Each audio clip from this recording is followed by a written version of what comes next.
Olá, bom dia, boa tarde, boa noite a todos.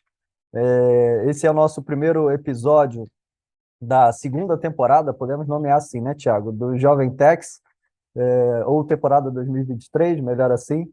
E a gente tem o nosso retorno hoje da melhor forma possível, né? A gente vai ter o privilégio aqui de receber o Leonardo Branco.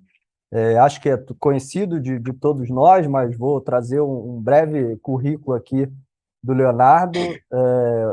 Ele é conselheiro titular e vice-presidente da primeira turma da quarta Câmara da terceira sessão do Conselho Administrativo de Recursos Fiscais, o CARF. É professor da pós-graduação do IBET, da FGV, do nosso queridíssimo IBDT, do IDP também, da FIPECAF e da FIA. E, bom, tendo feito esse pequeno resumo do currículo, né, e antes de passar a palavra para o Tiago fazer a primeira pergunta e iniciar o nosso bate-papo, a gente queria agradecer imensamente, Leonardo, pela aceitação do convite. É um privilégio ter mais um conselheiro do CARF aqui no nosso podcast. Tivemos a oportunidade de ter, no terceiro episódio, a Thaís De Laurentiis, e foi um bate-papo muito bacana. A gente recebe excelentes feedbacks até hoje. E, enfim, para dar início a essa nossa conversa, que sempre bastante informal, eu vou passar a palavra para o Tiago. Obrigado, Vini. Léo, a gente está muito feliz com a sua vinda. Eu realmente tentei, junto com o Vini, preparar uma lista de entrevistados muito especial para esse ano, então a gente teve tempo para pensar e a gente está muito feliz você ter topado estrear ou a nossa fazer parte da nossa reestreia. Você é um cara que tem um currículo acadêmico invejável, que já me deu, inclusive, muitas boas dicas. É um cara que tem mestrado, doutorado na São Francisco, tão querida por nós, né, Vini? Passagem na Alemanha também, é um cara que a gente admira muito, além de ter uma passagem brilhante no CAF, é um professor nato, acho que é um professor na essência da palavra, então a gente está muito feliz de ter você aqui com a gente. Bom, sem mais delongas, partindo para a nossa primeira pergunta, a gente sempre pede para você falar um pouco da sua experiência acadêmica, da sua experiência profissional, falar um pouco do seu currículo, falar um pouco da sua experiência com direito tributário para a gente poder introduzir os trabalhos e começar nosso bate-papo. Obrigado, Léo. Bom, obrigado, gente, pelo convite.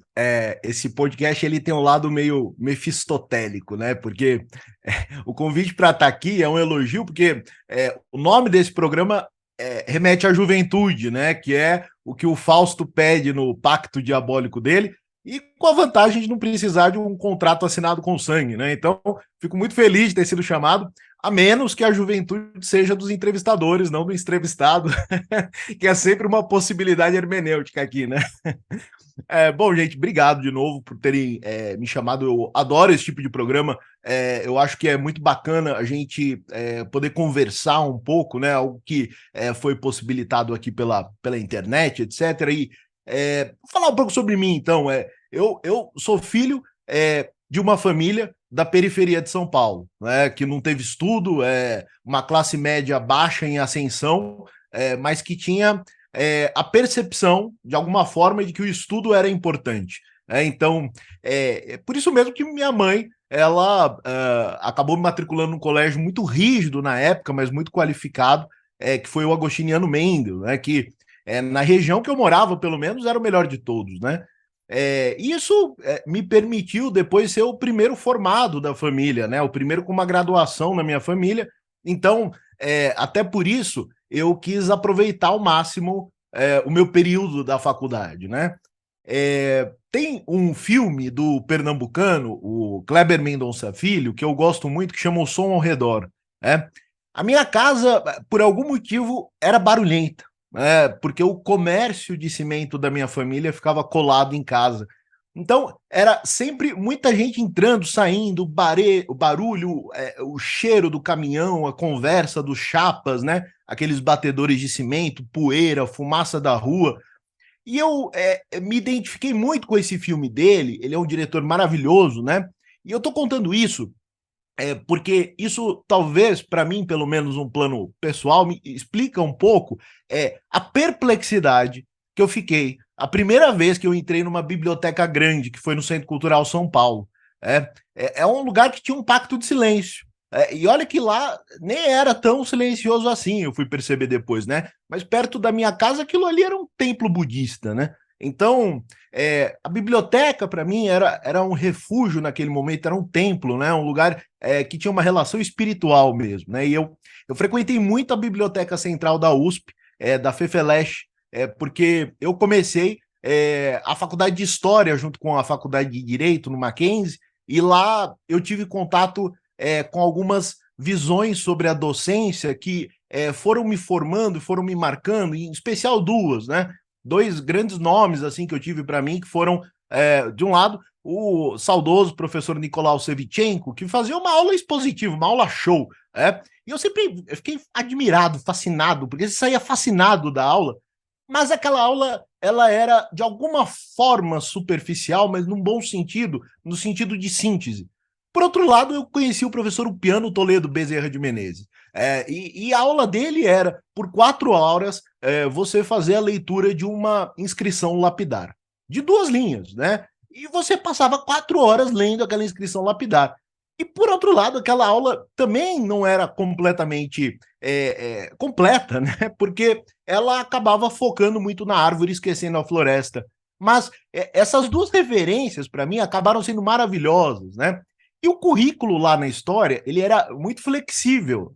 Então, logo que eu me formei, depois de frequentar aulas muito diferentes, frequentar cabeças muito diferentes, né? Eu vi que na história, se eu seguisse esse rumo, que era o meu sonho naquele momento, né? Meu sonho era ser crítico de cinema naquele momento, né? Eu vi que eu teria muitas dificuldades financeiras, eu teria muitas dificuldades materiais. E, de fato, meus amigos mais inteligentes são da história e eles acabaram tendo essas dificuldades. Não se valoriza essa figura no nosso país, né? E eu acabei abrindo um escritório naquele momento, no fim da faculdade de Direito, e deixei de lado a história, né? A minha felicidade foi um reencontro com ela durante o meu mestrado, né? No meu mestrado, eu acabei estudando um filósofo do campo da ética, que é o Stephen Toulmin, né? É um cara Wittgensteiniano, que ele foi muito importante no campo da argumentação e que tem um pé na história das mentalidades e outro pé na história das ciências, né? Pouca gente notou isso. Eu acho que eu fui o primeiro a explorar esse lado dele no Brasil, né? E a história, o interessante é que ela me deu uma formação humanista de um lado, de cultura, de crítica, e de outro lado me abriu para outros autores, para uma visão às vezes um pouco diferente, sabe? E isso acaba talvez ajudando com questões técnicas de direito tributário, né? E aí, no Mackenzie, eu tenho uma lembrança muito boa do Mackenzie, porque lá é um dos campos que eu considero mais charmosos de São Paulo, né? E de lá eu trouxe grandes amigos. E esses meus amigos daquela época da faculdade, hoje, eles estão em grandes escritórios, eles estão em cargos importantes. Isso é muito engraçado para mim, porque quando a gente está na faculdade, a gente é muito menino, né? Muito criança, e você não imagina que um dia você vai ser como aqueles professores que estão dando aula lá na frente, né? Eu lembro uma história da professora Laura de Mello e Souza, que ela falou, uma das maiores intelectuais do Brasil, né? E ela, antes da defesa do doutorado dela, ela começou a ter uma crise de choro. Ela conta isso em sala de aula. E ela falava assim para o pai dela, que é simplesmente o Antônio Cândido, né? Falecido Antônio Cândido. Ela falava, pai, o senhor não entende, eu sou uma fraude. Eu estudo, mas eu pego um pedacinho de informação aqui, outro pedacinho aqui, vou juntando e saio falando. Eu sou uma grande fraude. Ele falou, minha filha, esse é o ser humano, isso daqui é o mundo acadêmico, não tem muito além disso, é isso, né? E às vezes a gente se coloca esse espírito, né, de eu não sei nada, etc., mas é assim, isso aí não passa, tá? Para quem estiver assistindo, sempre continua, siga assim mesmo, vai dar tudo certo, né? E quando eu acabei a faculdade e eu estava advogando, abri uma especialização em direito tributário da USP, né? Dizem que isso é uma frase do Henri Lacatoz, né? O acaso favorece as mentes preparadas, né? Se você tem um currículo mínimo exigido e abre-se uma oportunidade, você aproveita a oportunidade. Foi o último curso de especialização da USP, né? Da Faculdade de Direito da USP. E eu fiz lá, eu conheci pessoas maravilhosas, né? Eu conheci, por exemplo, o Alexandre Evaristo, que é um dos meus melhores amigos até hoje, né? Um cara fantástico. E entre outras pessoas, né? E foi bacana porque naquele curso eu conheci aquele que seria o meu orientador, o José Maria Arruda de Andrade. Eu fui conquistar a vaga do mestrado depois, sem ter contato nenhum lá dentro, nenhuma indicação, nada disso, mas eu comecei a frequentar um aluno especial, aquela disciplina dele que ele dava, e eu lembro do dia, foi depois de um seminário sobre o capítulo 8º do livro de interpretação do Kelsen, né, a teoria pura do Kelsen, o capítulo famoso sobre interpretação, né, e essa parceria foi maravilhosa, porque ela dura até os dias de hoje, né, até o fim do doutorado, então foi uma felicidade muito grande encontrar um orientador, e o orientador, eu acho que é importante ter isso em mente, você precisa escolher bem. Precisa escolher bem porque ele vai ser seu parceiro por muitos anos. Ele é uma relação longa, duradoura, é uma relação que implica uma confidência, então é necessário que haja, no mínimo, empatia. Você não vai conviver com uma pessoa que você não gosta por muitos anos, né? Espera-se que não, pelo menos, né?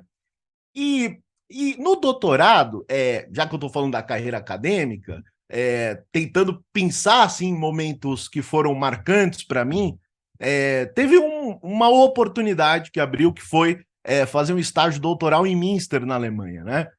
Foi maravilhoso, tá? Foi maravilhoso em todos os sentidos, porque quando eu fui para Münster, né, eu estava muito no início do doutorado. E aí vai até uma sugestão que eu dou. É óbvio que, como diria o Mark Bloch, os homens fazem a história, mas não a fazem como querem. Então, nós tentamos, às vezes, fazer de algum jeito, mas as coisas não saem como a gente quer. É melhor fazer no fim e não no começo. E por que eu digo isso? Porque quando você vai no começo do doutorado, começo da pesquisa para um estágio doutoral, você ainda não esgotou a bibliografia do seu tema no seu país. Então, você vai ficar meio que tateando um pouco, isso é ruim. Né? Então, o conselho que eu daria, se fosse possível, seria ir mais adiantado lá, com a pesquisa já em desenvolvimento, para você ter um melhor aproveitamento de um estágio como esse. Meu nosso foi maravilhoso, tá? Lá eu primeiro fiz um período com o professor Jochen English. O Jochen English um cara fantástico, que ele naquele momento estava estudando bastante o Ryan Blueprint nos Estados Unidos, né, o Destination Cash Flow, Tax, e aí aquele momento foi bacana porque eu tomei contato com os pesquisadores. Uma dica que me deram quando eu fui fazer esse estágio doutoral foi não fique dentro da biblioteca. Né? E é isso mesmo, porque quando você está num lugar desse, o mais legal é você conversar com os pesquisadores, saber como é que funciona a cabeça daquelas pessoas, né? E de fato, eu conheci gente muito bacana que eu tenho contato até hoje, e eu conheci bibliotecas legais, acervos legais, e eu vou falar uma coisa que é um pecado, né? Quem ouvir vai me crucificar, mas eu primeiro fiz um visiting lá na Max Planck, né, na biblioteca do Max Planck. Eu, por não ser germanófilo, eu não aproveitei tanto aquela biblioteca como a de Münster. A de Münster, ela tem um maior acervo, acho que da Alemanha, de periódicos, né? É maravilhoso, você encontra tudo que você quiser. E ela tá pertinho de Amsterdã, onde está o IBFD. E no IBFD é tudo em inglês, então é uma maravilha, porque você acha o que você quiser, né? Então foi um estágio muito proveitoso. Münster é uma cidade super pequenininha, você fica totalmente focado na sua pesquisa, e eu aconselho, tente pegar uma bolsa para ir para um lugar como esses, porque tem bolsa, existe bolsa, às vezes as pessoas não prestam porque falam, não é para mim, eu não vou prestar, mas é acessível, rola pegar uma bolsa, você vai para um estágio como esse, vá preparado tanto quanto possível, tente aproveitar as pessoas que você fez lá e manter contato com elas, né? Isso é o mais importante. Então, a gente fala muito de networking, né? Networking é conversar, e no almoço, e no bar é networking, né? Você conversar com as pessoas, ser simpático com as pessoas e ver o que elas estão pensando, o que elas querem fazer da vida delas, né? Você vê como é que funciona uma carreira no exterior de professor. Isso é maravilhoso, é muito bacana. Foi uma experiência que me marcou muito no plano pessoal e acadêmico também, sem sombra de dúvidas, e eu recomendo a todos. Né? Maravilha, Léo. E só uma curiosidade, assim, como que em primeiro lugar, como que se deu a sua entrada, digamos assim, no mundo do direito tributário? É uma matéria que você sempre gostou, ou você só foi saber o que que era tributo na faculdade, como muitas pessoas dizem, né? Eu nem sabia o que que era tributo, eu fui saber quando eu entrei na faculdade de direito. Mas você sempre gostou de direito tributário ou foi algo que surgiu assim depois? Conta um pouco pra gente. Bom, foram várias coisas que foram acontecendo, né? Primeiro, eu sempre fiquei bastante impressionado com um certo medo que minha família tinha da parte tributária, porque, como filhos de comerciantes, etc., eles não entendiam muito bem o que se estava exigindo deles, né? Mas isso ficou num plano muito subconsciente, mas de qualquer forma, depois, com o tempo, na história eu resolvi começar a estudar a parte fiscal, né? Então, a história das instituições, né? Era uma pesquisa que quem estava desenvolvendo na época era a professora Mônica Duarte Danta, junto com o professor José Reinaldo da Lima Lopes, né? Que é um grande expoente do direito, da história do direito dentro da Faculdade de Direito da USP, né? E naquele momento eu comecei a me interessar por isso, como é que funcionava essa cobrança do além-mar sobre a colônia, sobre o Brasil Império, no tempo do Brasil Império, e aquilo eu vi que acabou sendo um dos grandes motores, por exemplo, da Revolução de 1842 liberal em São Paulo. E isso me impressionou bastante naquela época, mas depois que eu saí da história, depois que eu fui mergulhar de cabeça no direito, minha primeira experiência de estágio na faculdade foi em direito civil. E o direito civil acabou ajudando bastante depois no estágio seguinte que eu faria, que seria em direito tributário. E eu vi que aquilo era muito complicado. E eu comecei a frequentar, por exemplo, bancas de mestrado, doutorado, e eu assisti aquilo sobre direito tributário. Eu não estou entendendo absolutamente nada do que eles estão falando. É outra língua para mim. E eu me senti um completo idiota assistindo aquilo. Eu falei, eu preciso entender isso daí, não é possível que eu não entenda, né? E aí eu comecei a pesquisar a respeito desse tema. Como eu tinha estagiado em direito tributário, e no estágio, a sua visão é muito instrumental, né? Você acaba tateando um pouco no escuro e vai fazendo as coisas sem saber direito o que você está fazendo, né? É normal que seja assim. Você começa a colocar as coisas na caixinha, né? Dizem que não se pode interpretar direito em tiras, mas primeiro você precisa organizar as gavetas do conhecimento para saber onde estão as coisas, né?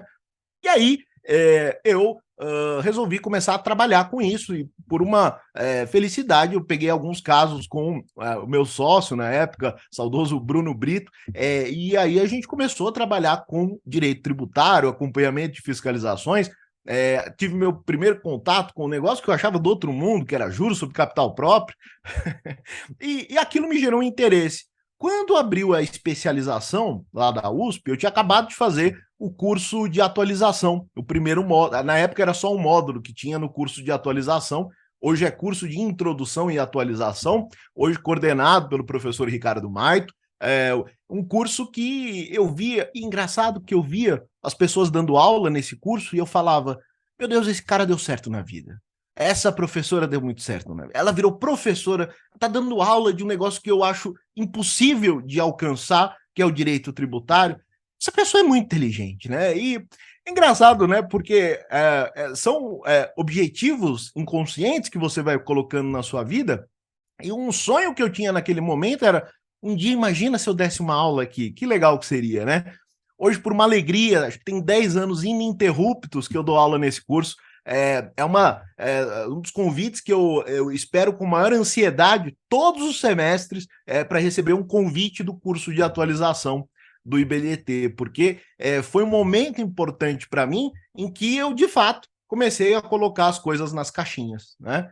E a partir daí foi mais fácil. Eu costumo dizer o seguinte, até para quem está assistindo e está começando em uma determinada área, qualquer que seja, né? Qualquer livro é chato até a página 80. Se você passar da página 80, você não larga mais o livro. Você vai economizar o livro para ele não acabar. Vai ler Game of Thrones, né? As 80.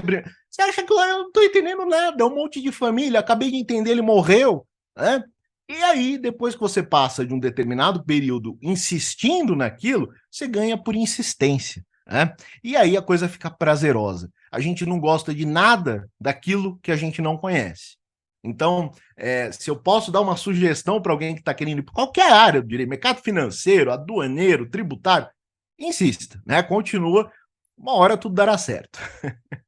Muito bom, Léo. Você, pegando um gancho no que você disse sobre a complexidade do direito tributário, essa primeira impressão que a gente tem que assusta, né? Que faz muita gente correr, inclusive, do direito tributário. Eu lembro que eu estava assistindo esses dias uma palestra do professor Cláudio Barros Filho, que é da Universidade de São Paulo também, de filosofia.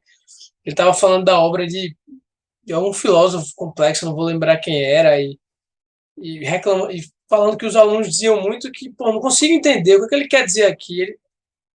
Ele dizia, amigos, vocês precisam ter brilho, porque chega uma coisa que você não consegue ler, não consegue entender, pô, o cara escreveu. Ele escreveu, só precisa entender. Você não vai sentar aqui, a bunda na cadeira e vai ler até entender. Pô, vamos... E é um pouco disso, né? Às vezes a gente desiste dos desafios, mas às vezes é importante que a gente tenha brilho para sentar na cadeira e ficar ali até entender. Mas passando para o próxima pauta, na próxima pergunta, você já falou bastante da sua carreira acadêmica, já entrou um pouco na sua carreira profissional também, mas indo um pouco mais além da sua carreira profissional, conta para a gente como é que foi essa sua migração da advocacia. Você falou que abriu um escritório para ir ao CARF. Quando você foi ao CARF, já foi no período pós-Elodes ou não? Você pegou o período pré também, que não que possibilitava a comunhão das funções, e você optou por continuar no conselho ou não? Você só foi no período pós? Como foi para você essa transição? E como é para você exercer a função, a nobre função de julgador no querido CAF? Bom, Thiago, essa história de como eu entrei no CARF está completamente ligada à forma como eu estruturei essa vida acadêmica, porque quando eu comecei como monitor na GV e eu fazia monitoria. Naquela época tinha essa figura, tinha a figura do tutor também na GV, de auxiliar um determinado professor. Na época eu era auxiliar do professor Roberto França Vasconcelos, né, que é um cara super querido para mim. E naquela época, e isso é muito interessante, se você faz monitoria tal, você acaba sendo chamado, porque muitas vezes o professor acaba recebendo demandas e ele não tem alguém para colocar lá, e ele te conhece, ele viu suas intervenções em aula, né, e foi o que aconteceu. O professor Roberto França me colocou para dar aula na HSM Management, né, que foi minha primeira turma de gestão de tributos, né? Foi uma responsabilidade na época, eu fiquei super nervoso, e você fica nervoso para montar a aula, fala, poxa, será que eu vou dar uma aula bem para esse pessoal que é tão mais velho que eu, tal? E você monta a aula e a coisa acontece, né? E, felizmente, foi uma alegria para mim muito grande, porque eu comecei a dar aula em diversos institutos. E por meio desses institutos, né, a FGV, o IBRE, IBET, HSM, eu tive a sorte de conhecer todas as regiões do Brasil. Eles me mandaram para dar aula em vários lugares. Inclusive, desses congressos em outros estados, eu acabei conhecendo minha esposa, né? Porque ela tem uma empresa de assessoria de imprensa e marketing digital só para advogados. E ela estava lá cobrindo um evento jurídico no Piauí, um congresso da professora Stael, né? E aí lá eu acabei conhecendo ela, né? Então é bom você estar nesses lugares, porque instituições extraordinárias acabam te levando a conhecer pessoas extraordinárias, professores extraordinários, né? Eu tive a alegria assim de dar aulas em quase todas as escolas que têm tributário no currículo, e eu percebi de fato uma deficiência no ensino do direito em muitos lugares, né? Porque eu pensava, para que você vai enviar uma pessoa, alguém de São Paulo, pagar passagem aérea, hotel, estadia? Esse contato ele é muito importante, né? Uma coisa que eu aprendi na sala de aula, essa é uma frase do poeta Eta Hoffmann, né? Ele diz assim: o conhecimento ele é aquilo que está fora da cabeça das pessoas. né? Então, nada no mundo vai substituir contato, conversa de corredor, a mesa do bar depois da aula, né? Por isso que eu decidi, né? Eu decidi, no fim, abrir, inclusive, todas as minhas aulas, né? Tudo que eu produzi. Né? Eu tenho um canal no YouTube que na pandemia eu gravei um semestre inteiro de aulas de tributário, resolvi disponibilizar um curso completo catalogado lá, para quem quiser assistir, porque isso é muito legal, porque você divulga o direito tributário, aduaneiro, etc, né? E eu juntei tudo num site também, todo o material que eu produzi até hoje, de graça, aberto, para quem quiser baixar também. É claro que eu copiei do professor Chueire, né? O professor Luiz Eduardo Chueire, que tem um site também, que ele começou a colocar os artigos, eu falei, eu também quero, eu achei fantástica a ideia. E o professor Chueire, ele tem um papel muito importante na minha vida, né? Eu tenho uma gratidão para muita gente, tenho várias dívidas espirituais, mas com ele em especial, porque com ele eu aprendi a dar aula, junto com o professor Caio Tacano, junto com o Alexandre Evaristo Pinto. Foi ele, inclusive, o professor Chueire, que me levou a estudar aduaneiro. Foi depois de uma aula, numa dessas conversas, ele falou, vai por esse caminho, né? E então, naquele momento em que eu estava começando nessa área acadêmica, no meio do mestrado, em 2015, no primeiro semestre, eu acabei sabendo, né, eram fatos notórios, da Operação Zelotes. A Operação Zelotes, ela foi uma fratura ética gigantesca na história do Tribunal Administrativo, e naquele momento todos os conselheiros dos contribuintes praticamente acabaram saindo do órgão, né? E aí, passado algum tempo, o meu orientador, ele me liga e fala, olha, tá tendo uma demanda aqui das confederações para indicarem pessoas, e eles gostariam de pegar pessoas que fossem da área acadêmica, porque eles viram que ficou meio estranha a situação e agora parece que não vai mais poder advogar, você que está no começo, assim, mestrado, talvez top, ir para lá. Foi maravilhoso aquilo, porque quando eu estava na especialização lá em 2011, uma vez o Alberto Macedo, que era um dos monitores da época do curso, ele veio falar comigo e ele falou assim, Léo, se um dia você puder, e ele integrava naquela época o CMT, que ele viria a presidir depois, né, o Conselho Municipal de Tributos, ele falou, se você puder, tente participar de um tribunal administrativo um dia, porque você aprende muita coisa, é maravilhoso. Na época eu dei risada. Eu falei, isso daí é condescendência dele, né? Porque, imagina, eu no tribunal administrativo não tenho indicação de ninguém. E eu digo isso porque as coisas vão acontecendo, tá? Se você insiste, se você tá lá no meio, as coisas vão acontecer, as portas se abrem. A competência, óbvio que é muito importante, mas é muito importante você ter outro lado, uma soft skills de se relacionar, de estar lá presente, né? E as pessoas lembrarem de você. E por isso mesmo, por uma indicação acadêmica, né, a CNF, a Confederação Nacional das Instituições Financeiras, ela acabou me indicando em uma lista tríplice, né, e na época era o ministro Joaquim Levy. E aí eu entrei naquele momento, em dezembro de 2015 eu tomei a posse, né, estou lá até hoje, em vias de sair, e naquele lugar eu aprendi muita coisa, porque a atividade judicante ela é muito diferente da atividade postulatória. E isso é inconciliável, na minha opinião. Né? A gente tem que assumir as coisas sem medo, ir lá e praticar aquela função, porque é uma função que ela exige que você não claudique. Você não pode claudicar, você precisa realmente colocar a sua posição e ter muita humildade.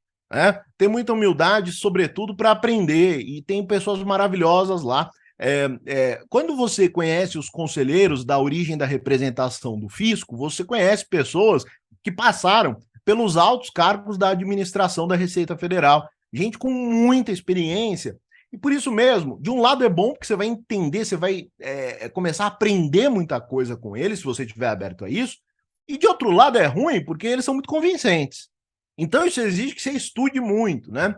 Aquele momento que eu entrei, ele foi problemático porque essa ruptura acabou levando a uma perda da memória institucional do tribunal.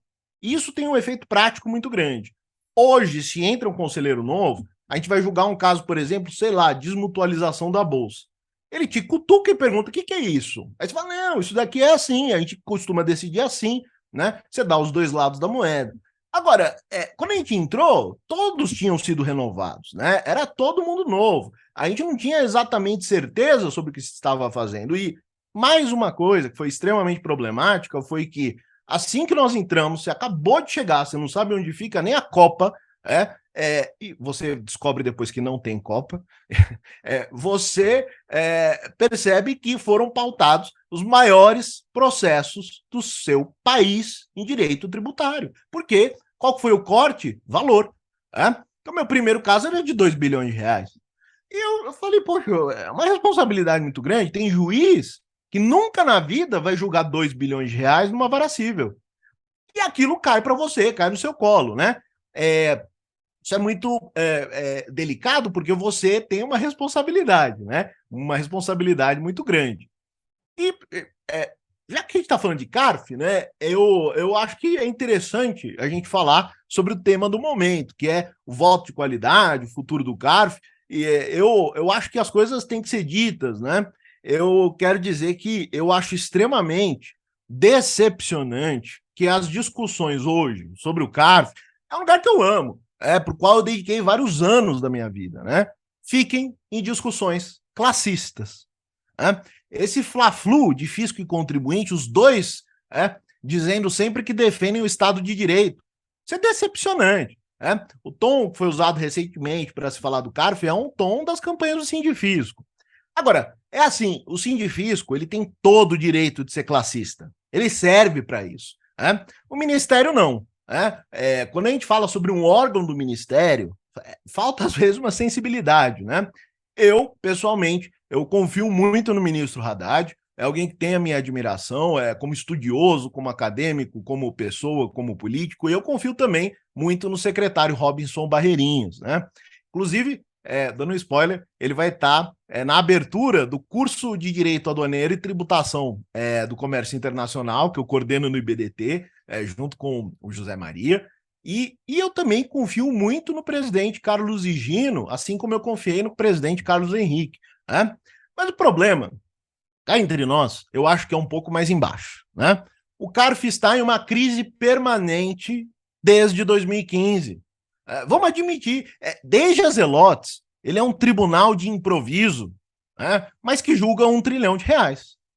Como é que você julga de improviso R$1 trilhão? Mas por que você está falando que ele é um tribunal de improviso? É um tribunal que tem, não dá licença maternidade para as conselheiras, né? Que avilta direitos fundamentais de conselheiras, que promove desvalorização dos conselheiros, um tribunal que não tem um critério de impessoalidade para uma nomeação para a Câmara Superior, seja para titular ou suplente. É um tribunal que ele é uma paridade formal, é uma paridade para inglês ver, é uma falta, na verdade, de paridade material. O CARF, ele é um modelo, né? É um modelo de paridade que vem do Estado do Mussolini, de 1932. É a paridade da representação. Ele chegou no Brasil aqui no início do Estado Novo, no primeiro mandato do Getúlio Vargas, né? Tem que considerar redução de desigualdades por meio de gastos públicos, por meio de políticas públicas, e tem muita gente boa estudando isso, mas a gente tem que tomar cuidado. O CARF não é um órgão de arrecadação, né? Então, aqui, para fechar, a gente tem duas opções. Ou a gente aprimora o que a gente tem, ou a gente muda tudo. Então, vamos explorar a primeira opção, que é reformar a casa. Se a gente for reformar a casa, eu diria, vamos manter a paridade, melhora os critérios de indicação. O diferente, ele não é um defeito. O diferente, ele é diferente. O Brasil, ele acresce ao mundo tendo um modelo de paridade que os outros países não têm. Nós temos um patrimônio jurídico, melhora os critérios de indicação. E o voto de qualidade? Vou falar outra coisa polêmica. Ele não é um monstro horroroso, né? Ele é uma solução para o non-liquid. Então, desculpa, mas quando empata uma votação, o plenário não tem dúvida. O plenário votou. Não existe a dúvida do 112, porque a gente tem um método de solução. Me perdoe, professor Scaff, mas eu discordo daquele texto dele. A turma tem certeza.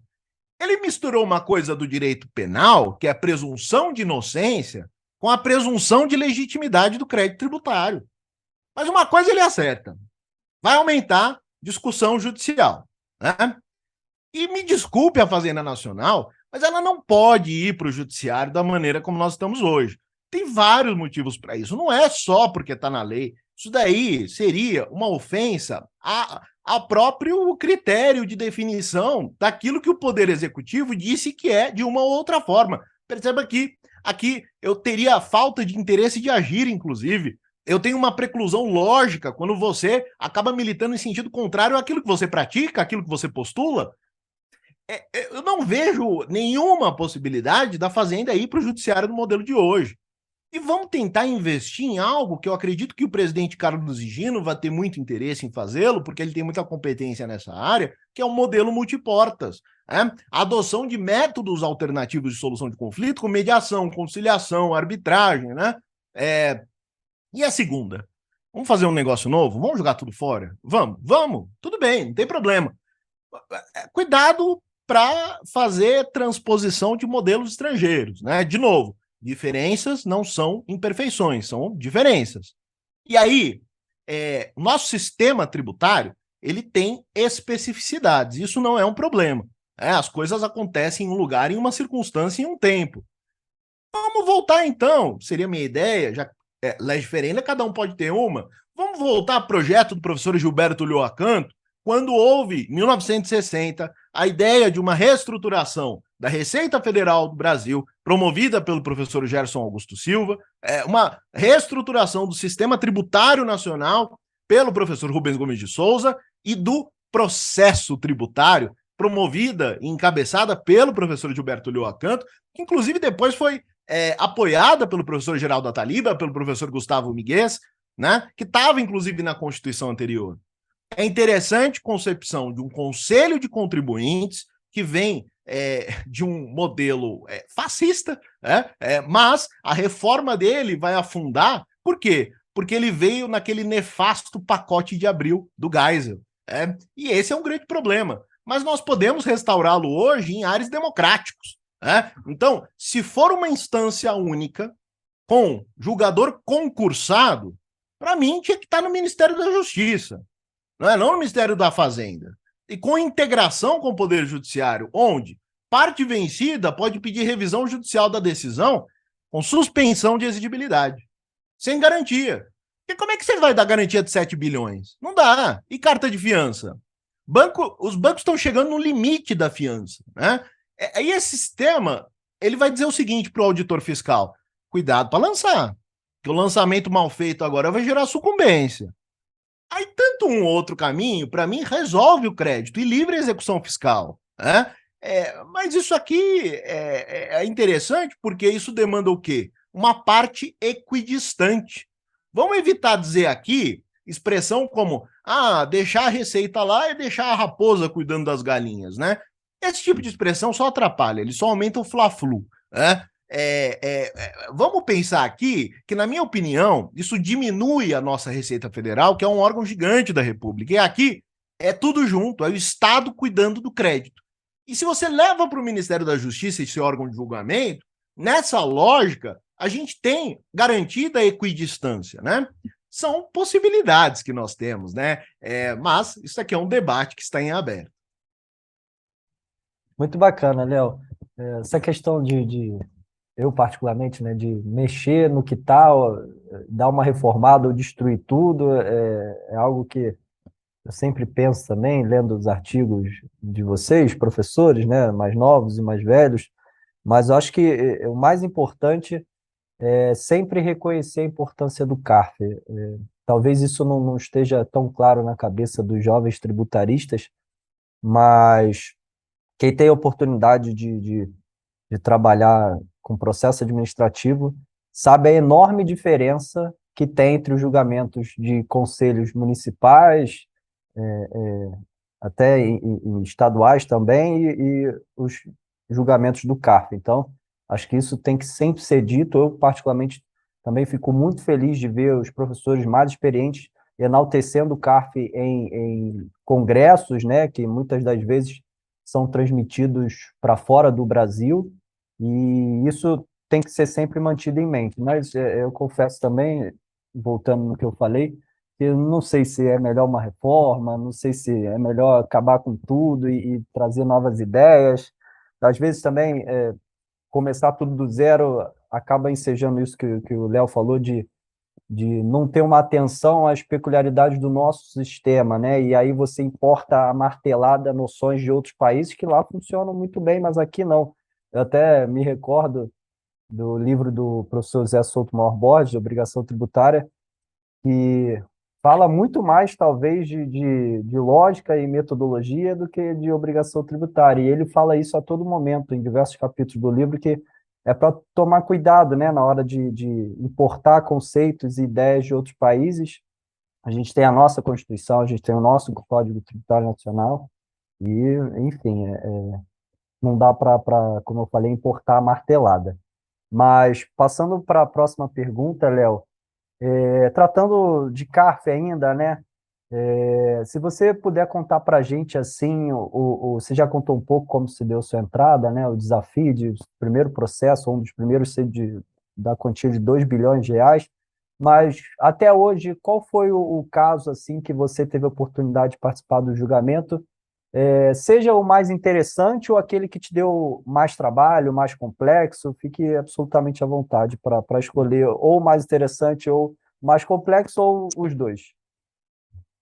Bom, eu acabei tendo casos que eu me lembro com muito carinho deles, porque eu aprendi muito com eles, foram casos maravilhosos, mas eu acho que, sem sombra de dúvidas, o caso mais marcante do qual eu participei foi aquele conhecido caso da súmula 11, né? Ou seja, em que nós tentamos fazer um distinguishing dessa súmula e acabamos sendo surpreendidos com uma tentativa de reprimenda, de censura, né? Na verdade, em fevereiro de 2021, o que aconteceu foi que começou uma votação e nós falávamos a respeito da prescrição intercorrente de multas administrativas. E nós sempre aplicamos a súmula 11, e isso nós sempre fizemos de maneira quase automatizada. Mas o julgador não deve ser um autômato, né? Ele deve refletir sobre o julgamento. E naquele mês, um ex-conselheiro, grande amigo meu, Carlos Augusto Daniel, ele havia publicado um artigo falando especificamente sobre isso. Alguém já foi olhar os precedentes? E eu fui olhar os precedentes, e os precedentes não eram sobre matéria aduaneira, mas sobre matéria tributária exclusivamente, né? E, de fato, nós não podemos interpretar súmulas como textos de lei. As súmulas, o que são as súmulas? As súmulas, isso é muito importante a gente deixar claro, e depois, inclusive, eu publiquei um artigo específico sobre isso, sobre como se interpretam as súmulas administrativas. É um artigo do qual eu me orgulho, não só pelo momento em que ele foi publicado, que foi um momento tenso, né? Mas é um artigo que eu acredito que seja importante hoje, porque nós estamos começando a trabalhar com os precedentes. E o precedentalismo é algo novo para o nosso ambiente jurídico, né? As súmulas, elas são uma síntese dos precedentes. Então, para que serve uma súmula? Para estabilizar a posição de um tribunal, ou melhor, para apontar uma posição estabilizada de um tribunal. Então, se há uma decisão reiterada sobre determinado caso, para que continuar debatendo, né? Isso daqui já está amadurecido, todos nós já temos uma posição formada sobre ele, vamos apontar para aquilo. E aí se aponta para aquilo, né? O fato é que a súmula ou o pleno do CARF que a aprova não tem poderes ampliativos. A súmula deve simplesmente reportar aquilo que é o costume institucionalizado daquela corte. Né? Então, quando a gente olha para uma súmula como aquela, o que nós temos? Nós temos uma lápide dizendo não se aplica ao processo administrativo fiscal a prescrição intercorrente. E aí, quando você pratica a exumação e vê que ali embaixo o corpus da decisão se refere a A e não a A e B, como diz a súmula, você apenas poderá aplicar para A e não para B. E foi o que foi feito. Esse distinguishing, ele acabou sendo referido nessa sessão de fevereiro, e eu falei, olha, que talvez nós tenhamos uma distinção.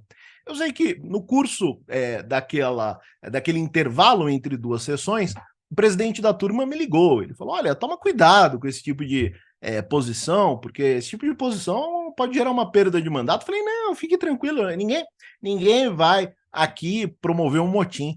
Nós queremos simplesmente aplicar aqui o precedente. É importante dizer, e talvez por desconhecimento, muitas pessoas achem o contrário, que o Instituto da Distinção, ele visa não desafiar a autoridade da súmula, mas manter a integridade da súmula. Ele visa proteger o sistema do stare decisis, ele visa proteger os precedentes, ele visa proteger a estabilidade das decisões. Então, quando você diz, a este caso não se aplica, você não pode ser punido por isso, você simplesmente está mantendo a integridade da súmula. Inclusive, hipótese de perda de mandato, descumprimento da súmula, mas descumprimento de lei também. E o interessante foi que quando nós levamos a votação, eu havia, depois de debater bastante com a conselheira Fernanda Cotizias, ela acabou se convencendo também deste posicionamento. E naquela oportunidade estava também a conselheira estreante naquele momento, ela foi um batismo de fogo, Mariel Orsi, primeira participação em sessão plenária dela, foi justamente essa. E nós, quando fizemos o distinguishing, nós fomos informados que seríamos representados para fins de perda de mandato, o que acabou gerando um debate, como nós soubemos, né? Como aconteceu. Inclusive, eu tenho no meu site todo o histórico com um dossiê sobre todas as matérias que saíram depois, porque nos dias que se sucederam, saiu no Estado de São Paulo, na Folha de São Paulo, saiu no Jota, no Conjur, no Valor, todos eles dizendo que não se poderia, por meio de um achaque, coartar, restringir o livre convencimento fundado de um julgador. Dizendo óbvio, né? Dizendo algo que nós aprendemos no primeiro ano de faculdade, né? E várias notas de repúdio da Concarf, da BDF, da Abradt, da PET, EPREV, IPT, IASP, do MDA, da ABAT, de vários outros, né? É interessante que no dia seguinte à sessão, o CARF também publicou uma nota técnica. Na nota técnica ele dizia: o cumprimento das súmulas é obrigatório. E aí eu colocaria uma vírgula depois, desde que se apliquem. É o óbvio, né? Isso é muito curioso. E, bom, o dossiê todo, né, com todos os documentos, etc., estão no meu site, né, com todo o histórico dessa confusão que aconteceu, inclusive o vídeo da própria sessão, que acabou virando um blockbuster, né? Ele está com quase 5 mil acessos. Normalmente nossos acessos são 2. Um da secretária da sessão e outro alguém que se perdeu. Esse daí está com quase 5 mil, foi maravilhoso. Ele foi extremamente marcante para mim, porque no dia seguinte ao acontecido, depois de toda essa repercussão, eu recebi mais de 2.000 mensagens independentes no WhatsApp. Eu não conseguia responder, eu nunca tinha recebido tanta mensagem na vida, né? E aquilo foi extremamente estressante, mas assim, não foi legal. Foi um episódio muito estressante porque, não pelo medo de perder mandato, eu acho que a gente tem que encarar as coisas, né? Mas, sobretudo, pela exposição daquele momento. A gente não está, às vezes, acostumado a se expor tanto na mídia, nas conversas, né? E você, de repente, sabe que muita gente está falando a seu respeito, né? Aquilo acabou levando o Lênio Streck a publicar um artigo dizendo que ressuscitaram aquilo que Rui Barbosa chamou de crime de hermenêutica. Você vai ser apenado pela sua interpretação. E várias lives aconteceram depois, com o doutor Everardo Maciel, com o ministro Gilmar Mendes, com o próprio Lênio Streck, entre outros vários juristas que vieram a prestar solidariedade, curiosamente, né? Que coisa maluca isso que acontece na vida da gente. E aquilo acabou gerando uma discussão muito boa, que foi como devem ser aplicadas as súmulas, né? E nós começamos a fazer um pente fino nas súmulas do CARF e achamos casos, por exemplo, da súmula número 161. Quando você vai olhar para a súmula 161, você encontra 3 precedentes da Câmara Superior de Recursos Fiscais que geraram a súmula. Os 3 decididos por voto de qualidade. Mas aí você vai procurar ratio decidente, com muita boa vontade, você vai extrair a motivação determinante. No primeiro caso, o conselheiro, ele vota em favor do fisco. dizendo simplesmente que ele concorda com o auto de infração. No segundo caso, o mesmo relator vota com o contribuinte. E ele diz que o contribuinte está certo, de uma maneira lacônica. O terceiro caso é outro relator, não aquele que mudou de opinião, no segundo caso, mas o outro relator ele dá uma nova fundamentação para manter o auto de infração. Vem a súmula e diz, deve ser mantido o auto de infração. No caso de erro de classificação fiscal, tanto do contribuinte como também do fisco. Essa é a súmula número 161. Pergunto primeiro, onde está a estabilidade jurisprudencial? Né? E pergunto em segundo lugar, qual é a motivação determinante? Eu não consigo aplicar essa súmula, né? Mas nós estamos aqui jungidos à perda de mandato, caso o façamos. É um dispositivo tão escandaloso do regulamento interno do CARF, que precisa ser revisto urgentemente, e mais um daqueles dispositivos que foram colocados de improviso. Eu quero ver um tribunal de justiça exonerando o desembargador que decidiu contra a súmula. O dia que isso acontecer, vai ser um dia célebre no meio jurídico. Só uma questão, Léo, com a sua permissão, depois a gente gostaria de disponibilizar o seu site na descrição do vídeo, né? O seu canal no YouTube. Então, depois a gente compartilha, deixa na descrição para que todos tenham acesso a tudo isso que você está falando, além das suas aulas sensacionais no YouTube, que eu confesso, já assisti algumas. Ah, coisa boa. Bacana, bacana. Não, com o maior prazer do mundo, eu acho que uma coisa que a gente tem que fazer hoje em dia é compartilhar. A gente fica com muito medo, às vezes, de compartilhar as coisas, PowerPoint, etc. Mas é aquilo, o conhecimento não está na cabeça das pessoas, e quando você compartilha, você vai ser copiado. Eu já assisti a aula com o PowerPoint que eu fiz, sem o crédito, sabe? Isso acontece, é normal e vai acontecer. Mas é necessário que você faça isso porque as ideias começam a circular, as pessoas começam a comentar, você comenta, você recebe críticas, né? Olha, o que você falou estava errado. E isso é muito bacana, porque você tem que ter humildade também de reconhecer, né? E aí você vai evoluindo com tudo isso. Então, esse site foi muito bacana, porque eu acabei disponibilizando tudo lá, tanto aula como curso, etc. E eu recebo feedback de muito aluno novo, aluno que está começando, né, tateando, foi estudar para a prova, assistindo o vídeo em velocidade 2 vezes, acelerado, né, no dia anterior à prova. E é maravilhoso. Mas eu recebo também de professores, colegas, né, que falam, olha, eu discordo de você por isso. Mas da maneira que eu estou fazendo aqui, discordando de algumas pessoas, isso é muito saudável, porque não tem homenagem maior que pode ser feita para alguém do que alguém ter lido, seja para discordar, para concordar, isso é muito bacana. Então, eu ficar sabendo aqui na live que o professor Vinícius Cunha assistiu um vídeo meu, eu fico lisonjeado, é uma alegria muito grande. Então, fica só o meu agradecimento.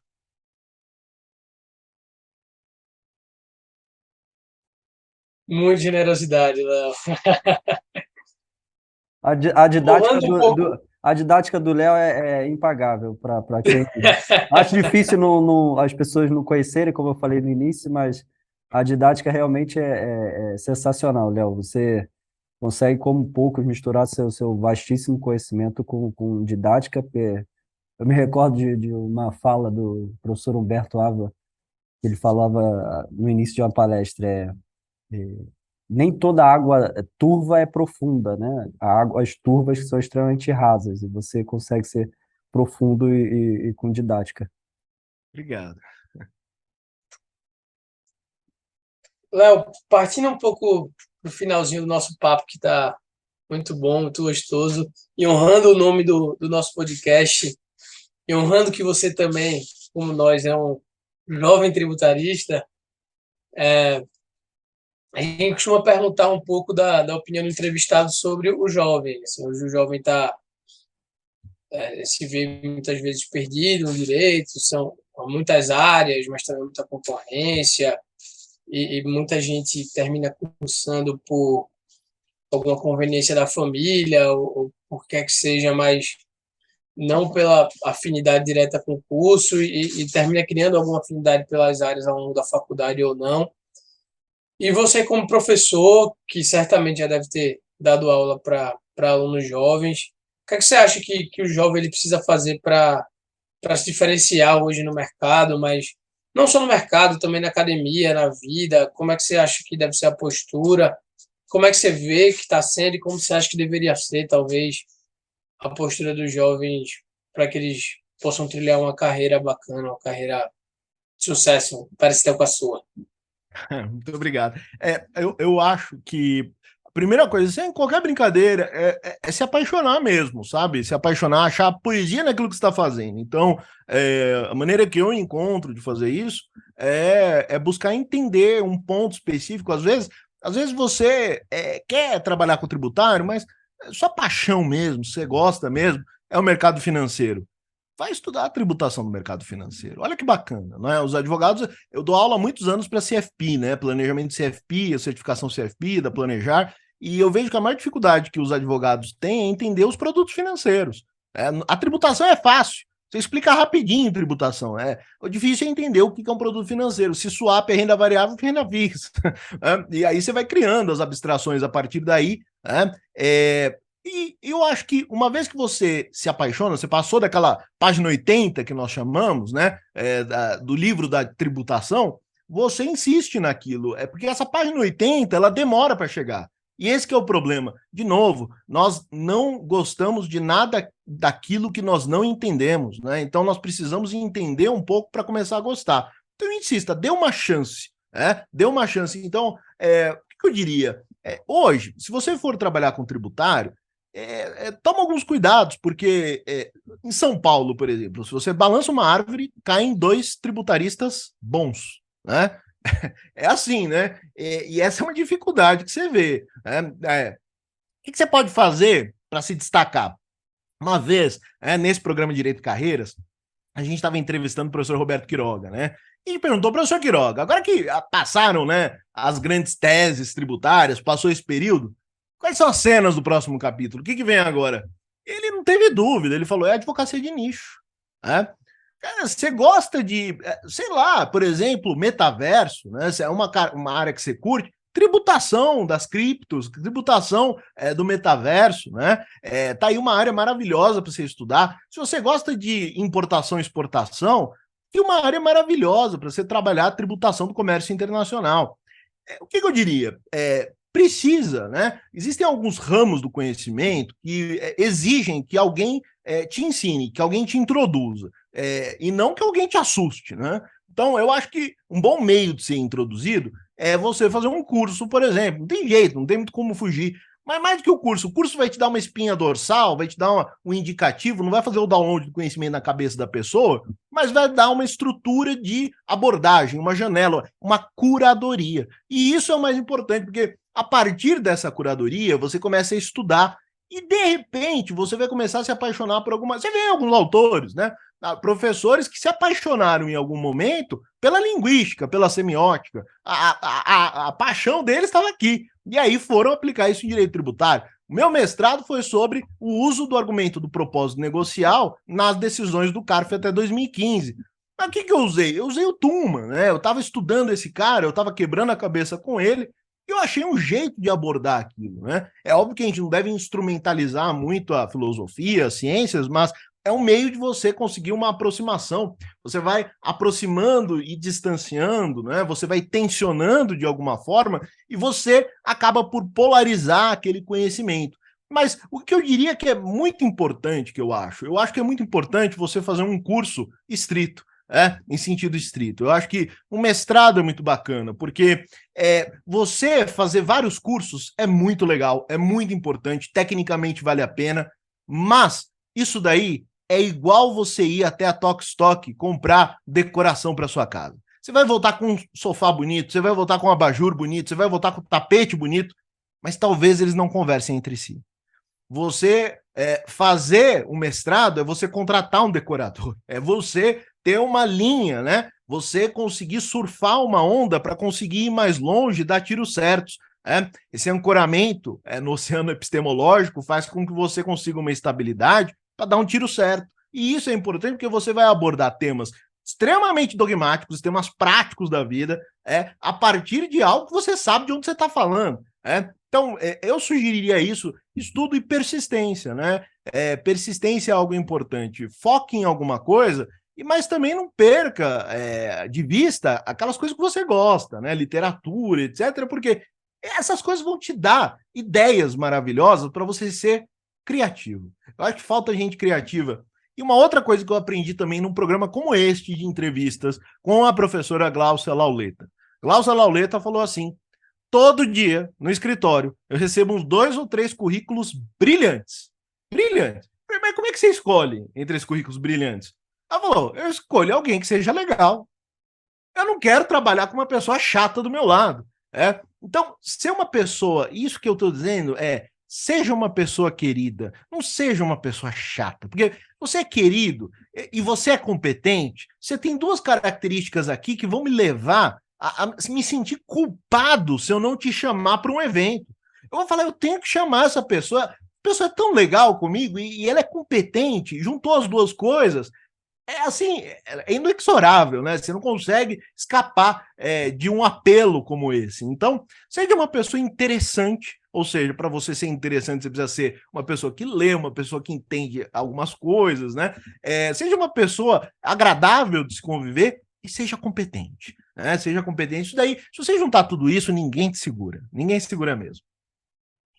Isso é muito importante, Léo, você falar isso para ser uma pessoa legal, né? Porque às vezes pode ser que as pessoas confundam conhecimento com não sei a palavra correta, mas uma distância, né?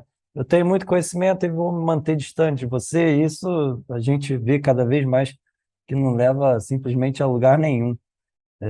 E antes da gente partir para a nossa última pergunta, que não é basicamente uma pergunta, mas você falou para não abandonar a literatura. Eu sempre me recordo de uma frase, salvo engano, eu já até reproduzi em outras entrevistas aqui no Jovem Tex, que é uma fala do famoso advogado criminalista Kakai, e ele reproduz essa fala de alguém, mas eu não confesso que eu não lembro de quem ele reproduz essa frase. Mas a frase para ler tudo, né? Jornal, romance, suspense, e se der tempo você lê direito. E ele fala isso num contexto, obviamente, de que o advogado, principalmente o criminal, precisa ser muito criativo, né? E criativo no bom sentido, obviamente, você não vai sustentar uma loucura, não vai defender a súmula 161 do CARF, mas, enfim, sua fala é muito importante, mas o bate-papo está sensacional, por nós aqui a gente estenderia por mais 2, 3 horas, mas, enfim, a gente tem esse propósito de ser bastante objetivo e as pessoas têm gostado bastante. E agora, para encerrar, a gente quer sair um pouquinho do Leonardo do direito, né, do tributarista, do conselheiro do CARF, né? Então, assim, o que você gosta de fazer, Léo, para dar uma esparecida, para às vezes renovar seu astral, enfim, aí aqui você fica absolutamente à vontade para indicar livro, algum esporte, ou não fazer nada, ir para a praia. Então, conta um pouco para a gente aí dos seus hobbies. Bom, bom, de livro, né? Eu acho que o livro, não é que eu recomende nada disso, mas o livro que foi mais marcante na minha vida, porque foi mais sofrido para mim, mais sofrido mesmo, foi uma tragédia para terminar, foi Ulisses do Joyce, né? Mas assim, eu tenho um orgulho enorme de ter lido ele. Gosto de comemorar o Bloomsday, eu acho bem legal, de preferência num pub irlandês, né? Tem um livro muito bacana também de um historiador que eu gosto muito, que é o Carlo Ginzburg, que é O Queijo e os Vermes. Ele não está na seção de autoajuda, não é quem mexeu no meu queijo, é O Queijo e os Vermes, é micro-história, é maravilhoso, né? Tem um que assim, extremamente marcante para mim, que eu acho que todo mundo deveria ler. Inclusive, foi o meu primeiro contato com o direito, foi na história, né? Porque eu entrei primeiro lá, que foi A Conquista da América, do Tzvetan Todorov, que morreu há pouco tempo, em que ele começa o livro dizendo: eu sou um outro do outro, né? E aquilo é marcante, é chocante para quem tem 17 anos e ler aquilo é impactante demais, né? E o Borges, né? Borges maravilhoso, é um cara que eu leio bastante, né?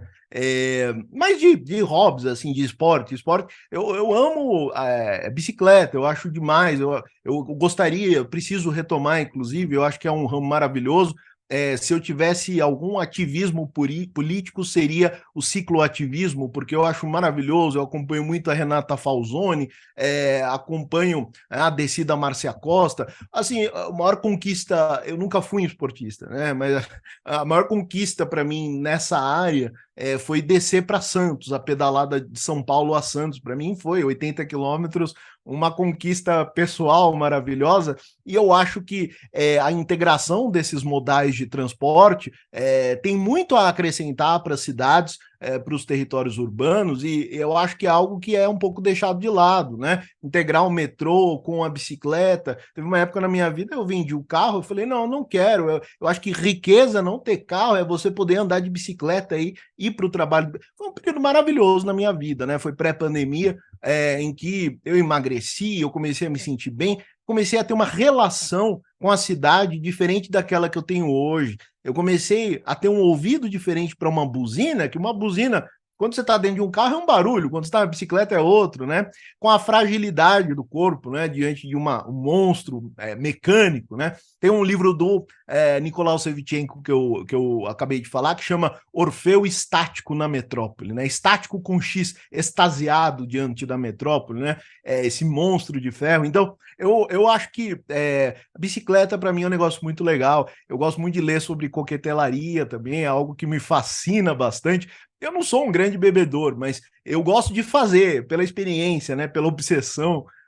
E podcasts, né? Tem um podcast muito bacana que eu tenho ouvido bastante, que chama 99% Invisible. É maravilhoso. E você vai ver o tema é completamente bobo. Você fala, nossa, eu vou detestar isso daí, que é sobre design. Né? Então eles pegam um objeto de design e vão falar sobre ele. Outro dia eles estavam falando de uma cerâmica, de um pote de cerâmica chinês, e aí, de repente, o podcast virou um podcast sobre as zonas de processamento de exportação da China. É maravilhoso, eles têm umas sacadas ótimas, por exemplo, falando sobre por que os escritórios são estruturados como eles são, aquelas baias horrorosas, né? E como que os arquitetos veem essa disposição dos escritórios e como isso foi evoluindo ao longo do tempo. É maravilhoso, o podcast eu acho que é um caminho sem volta, é um caminho muito bom. E eu amo sci-fi, eu sou um trekker inveterado, sei falar horas sobre Star Trek. É... eu acho muito bonita a concepção do Gene Roddenberry sobre o ser humano, eu acho muito humanista a visão dele, então é algo que me fascina bastante, né? Essas são algumas coisas, além do óbvio, né, que é viajar, etc. São coisas que ultimamente tem tomado o meu tempo de sobra, meu orientador que não me ouça. Só antes de eu passar a palavra para o Ti, para o encerramento, essa questão de ter mudado a sua relação com a cidade, Léo, isso aconteceu comigo recentemente também, e eu trabalho no centro do Rio de Janeiro, meu escritório é no centro, e eu estava conversando com um amigo que é procurador aqui do município, e ele está fazendo um estudo, né, por conta de uma questão religiosa dele, e ele falou assim, eu passei a observar a beleza que parece ser impossível do centro do Rio de Janeiro. E aí olhar as construções, as instalações e perceber que a gente está pisando em história. E aí ele me deu um relato que elucida muito bem isso. Na obra do VLT, né, para quem já teve a oportunidade de vir aqui no Rio, sabe o que que é? Na obra do VLT foi encontrada a escova de dente de Dom Pedro. E aí, como é que foi encontrado isso? Porque antigamente, na época de Dom Pedro, ter escova de dente com pedaços de ossos era uma demonstração de luxo. E foi encontrada um pedaço de osso que, obviamente, historiadores perceberam que se tratava de uma parte óssea um pouco diferente, trabalhada, e foram fazer o DNA e era de Dom Pedro, e confirmaram isso. Então, olha que interessante. Então, a gente anda ali pelo Paço, pela Praça 15, aqui no Rio de Janeiro, obviamente. Então, eu passei a ter uma relação muito melhor, assim, do que só andar no centro correndo para lá e para cá. E eu comecei a observar, assim, como eu falei, uma beleza impossível, talvez, e olhar as instalações, as igrejas, né, sem querer adentrar em mérito de religiosidade, pelo amor de Deus, mas é só ver a beleza das construções, né, enfim, isso é muito importante, mas, por favor, Tia. Bom, gente, chegando ao final, infelizmente, eu queria te agradecer, Léo. A gente nem comentou, né, Vini, que o Léo é um dos precursores do Direito de Carreiras, que é a nossa grande inspiração, primeira, assim, com muita gente querida lá, o Direito de Carreiras, enfim. Ele contando de algumas entrevistas com o professor Quiroga, com a Gláucia, e assisti todas, tenho certeza que o Vini também, todo mundo é super fã do Direito de Carreiras lá com o Diogo, com o Diego, a Fabi, assim, muita gente, e tantos outros, muita gente querida lá também. São verdadeiras aulas de direito e da vida, né? Não, incrível, e a gente gosta muito, e foi uma inspiração para a gente começar aqui o Jovem Tex. Então, a gente quer te agradecer muito, seu tempo, sua disponibilidade, dizer que a gente tem certeza que o pessoal vai gostar, as portas estão abertas para a sua volta. Complementar que a gente vai continuar produzindo os episódios saindo toda quarta-feira. Espero que esse ano o Jovem Tex possa crescer ainda mais. A gente está muito feliz com o projeto. Nós vamos começar uma forma nova de tentar agregar um pouco mais aos nossos ouvintes, ao pessoal que nos acompanha. Então, hoje na descrição do vídeo no YouTube e também nas redes sociais, a gente vai colocar um linkzinho para uma newsletter. Se você quiser colocar seu e-mail lá, que a gente vai enviar semanalmente um resumo do que aconteceu na entrevista, os links para os livros que o Léo citou, eventualmente se a gente encontrar um PDFzão também, ou o link para comprar, e os links para os podcasts que ele citou. O Vini também falou do livro do professor, meu conterrâneo Zé Sotomayor Borges. Então, a gente vai fazer um resumão aqui para ajudar vocês a encontrarem o que foi dito aqui de tão rico. Eu estava sentindo que se perdia um pouco e a gente quer consolidar para, enfim, nossa função aqui é tentar agregar o pessoal para a comunidade do direito tributário em geral. Então, vamos fazer a experiência aí na newsletter.